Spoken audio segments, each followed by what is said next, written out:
माहवारी या मासिक चक्र लड़कियों के जीवन में होने वाली अभिन्न प्राकृतिक प्रक्रिया है। इसके शुरू होने पर, जिसे हम मीनार्की या ऋजु दर्शन कहते हैं, यह संकेत है कि लड़की युवावस्था में प्रवेश कर रही है। यह दर्शाता है कि उसका माँ बनने का अर्थात गर्भाधारण के विशेष गुण का संकेत मिल गया है। प्रत्येक लड़की के लिए यह नारीत्व में महत्वपूर्ण परिवर्तन का प्रतीक है। इसके बारे में हर बढ़ती उम्र की लड़की को जानना जरूरी है, किंतु बहुत सी लड़कियों में इसकी पूर्ण जानकारी नहीं है और ऐसे में शरीर में होने वाले ये अहम शारीरिक व मानसिक बदलाव उसे तनावग्रसित बना देते हैं। यहाँ तक कि वह अपनी माँ से बताने में भी संकोच करती है। माहवारी की जानकारी के अभाव में ये एक सामान्य प्रक्रिया भी बड़ी समस्या के रूप में उभर रही है। आज हम इन्हीं संदर्भ में बात करते हैं। माहवारी में हार्मोन्स जैसे कई तत्वों का योगदान रहता है।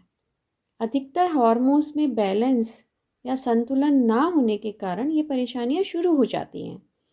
जैसे कुछ लड़कियां माहवारी शुरू होने से कुछ दिन पूर्व ही कुछ लक्षण महसूस करती हैं। सिर दर्द, पेट में भारीपन, पेट में तनाव, उल्टी या दस्त होना, छाती में भारीपन, चिड़चिड़ापन, अत्यधिक गुस्सा आना, मानसिक तनाव होना, किसी काम में मन न लगना, शरीर में सूजन या भारीपन महसूस करना, आत्मविश्वास की कमी आदि। ये सभी लक्षण हर लड़की में व हर महीने अलग अलग हो सकते हैं और कुछ में तो दैनिक गतिविधि को भी प्रभावित करते हैं। माहवारी शुरू होने पर आम तौर पे ये सभी परेशानियां या ये सभी लक्षण खत्म हो जाते हैं। इसे PMS या प्री मेंस्ट्रुअल सिंड्रोम कहते हैं। अन्य समस्या जिससे 55% से भी अधिक लड़कियां जूझ रही हैं वह है अनियमित माहवारी, यानी माहवारी समय पर ना होना। और इसके साथ कुछ लड़कियों में ब्लीडिंग बहुत कम या बहुत अधिक भी हो सकती है। और इसके साथ लड़कियां और भी कई लक्षण महसूस करती हैं, जैसे चेहरे पर मुहासे आना, बहुत अधिक वजन बढ़ना और भरसक प्रयत्न के बाद भी वजन कम ना होना, चेहरे व अन्य शरीर पर अनचाहे बालों का आना, सिर के बाल झड़ना, रंग काला पड़ जाना, मूड स्विंग्स यानी मूड चेंज होते रहना, अधिक भूख या अधिक प्यास लगना। इसका कारण जेनेटिक भी हो सकता है, लेकिन ज़्यादातर खराब जीवन शैली यानी लाइफस्टाइल से जुड़ा होता है, जिसके लिए लाइफस्टाइल में परिवर्तन करना जरूरी है। और जब लड़की में युवावस्था में इस तरह के लक्षण होते हैं तो वो और भी मानसिक तनाव में आ जाती है। और इन सभी समस्याओं से निजात पाने के लिए हॉलिस्टिक अप्रोच यानी समग्र दृष्टिकोण बहुत ज़रूरी है, जिसे हम क्लिनिको लाइफस्टाइल थेरेपी अपनाकर सुधार सकते हैं। इस थेरेपी में हम हॉलिस्टिक अप्रोच ही रखते हैं। केवल फिजिकल हेल्थ व फिटनेस ही नहीं, मेंटल हेल्थ व फिटनेस पर भी ध्यान केंद्रित करते हैं। इसके कई मॉड्यूल्स हैं। जब मेरे पास लड़कियां अपनी माँ या गार्जियन के साथ इस प्रॉब्लम से आती हैं तो मैं हॉलिस्टिक अप्रोच को ध्यान में रखते हुए इस क्लिनिको लाइफस्टाइल थेरेपी के बारे में अवगत कराती हूँ और अधिकतर लड़कियाँ इसे अपनाकर इन समस्याओं से निजात पा लेती हैं। सबसे पहले हम फर्स्ट मॉड्यूल की बात करते हैं डाइट यानी खान पान के बारे में। हमें लड़कियों को बैलेंस डाइट देनी चाहिए जिसमें प्रोटीन, कार्बोहाइड्रेट, फैट उचित मात्रा में हो तथा विटामिन्स, एंटीऑक्सीडेंट्स और मिनरल्स का भी पूर्ण समावेश हो। खाने में मोटा अनाज जैसे गेहूँ, दालें, oats, brown rice, unpolished rice तथा हरी व पत्तेदार सब्जियां खाएं। रसीले फल, कम फैट वाले दूध, दही व दूध से बनी हुई चीज़ें भी खाएं। ध्यान रहे कि खाने में अधिक मीठी चीज़ें या अधिक घी चिकनाई वाली चीज़ें ना लें। नमक भी उचित मात्रा में यूज़ करें। खाने में सूखी मेवा जैसे अखरोट व बादाम भी ले सकते हैं। प्रयत्न रहे कि बाहर के खाने का उपयोग ना करें और जंक फूड से बचें। माँ व परिवारजनों को चाहिए कि खाना स्वादिष्ट हो जो वह रुचि से खा सके, अन्यथा टेस्टलेस खाना ना खाने के कारण वो और भी अधिक तनाव में आ जाएगी और अस्वस्थ हो जाएगी। यह समय लड़की के जीवन का अमूल्य समय है। डाइट हर लड़की के टेस्ट के अनुसार चार्ट बनाकर समझाई जाती है तो बेहतर रहता है, जैसा कि मैं अपने पेशेंट्स के साथ करती हूँ। अब अगले मॉड्यूल की बात करते हैं, जो कि एक्सरसाइज यानी व्यायाम। आप तो सभी जानते हैं कि अच्छे स्वास्थ्य के लिए एक्सरसाइज कितनी ज़रूरी है। लड़कियां अपनी रुचि के अनुसार कोई भी एक्सरसाइज कर सकती हैं, जैसे घूमना, जॉगिंग करना, दौड़ना, साइकिल चलाना, डांस करना, स्विमिंग, स्पोर्ट्स खेलना, कुछ भी कर सकती हैं। एक्सरसाइज को डेली रूटीन में रखना बहुत आवश्यक है। एक सप्ताह में कम से कम 30 मिनट और 5 दिन करना बहुत ज़रूरी है, तभी इसका लाभ हो पाएगा, अन्यथा नहीं। इससे शरीर में स्फूर्ति रहेगी, शरीर ऊर्जावान रहेगा, पढ़ाई में भी मन लगेगा और यहाँ तक कि मेंसेस के दौरान भी हल्का फुल्का व्यायाम जैसे घूमना आदि करते रहना चाहिए।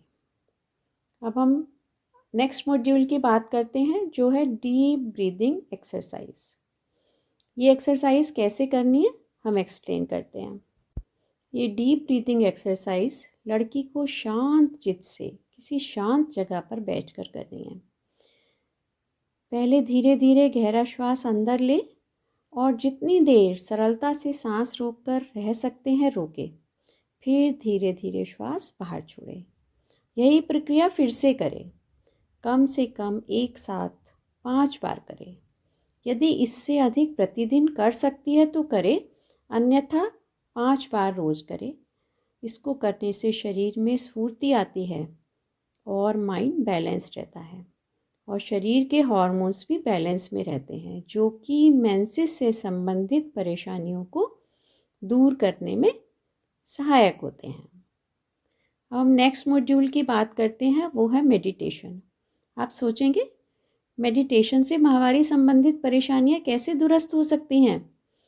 मेडिटेशन करने से स्ट्रेस रिलीव होता है, जिसके कारण असंतुलित हार्मोन संतुलन में आ जाते हैं और अधिकतर माहवारी से जुड़ी समस्याएं लगभग समाप्त हो जाती हैं।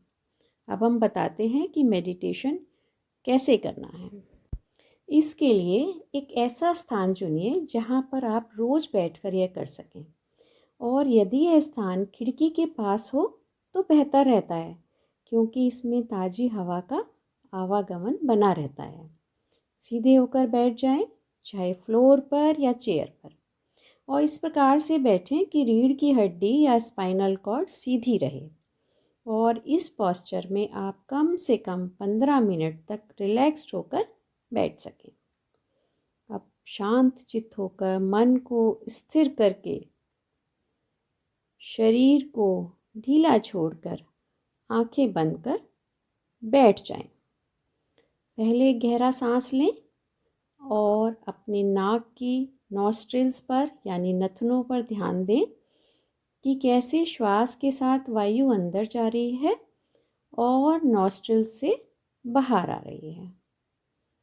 फिर सामान्य तौर पर श्वास लेते रहें और श्वास पर ध्यान दें कि कैसे श्वास के साथ वायु अंदर जा रही है और कैसे श्वास के साथ बाहर आ रही है।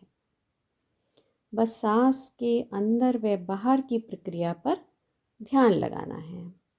ध्यान दें कैसे सांस अंदर जा रहा है, सांस बाहर आ रहा है। मन में कुछ और ना सोचें। यदि मन में दूसरे विचार आने लगें, जो कि बहुत स्वाभाविक है, तो विचारों को आने दीजिए, रोकिए नहीं।